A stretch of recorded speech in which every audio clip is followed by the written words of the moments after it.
mga pagbabago na kailangan. Lalo na po ito, hindi naman po siya adaptation. Talaga po siyang based on the novel lang of She's Dating the Gangster. And with Miss Bianca's permission and summit also, meron kaming parang go signal to make it mas palatable to the audience of the movie industry. So, yun lang po. Maraming salamat sa mga masusuporta at manonood. And iba po, lagi naman naririnig, ibang Katniel to.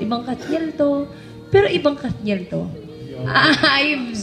There are two Katniels here. And I am so proud of these two na nagawa nilang paggampanan ng tama si Athena at si Kenji at si Kelay at si Kenneth. So there are 4 of them here.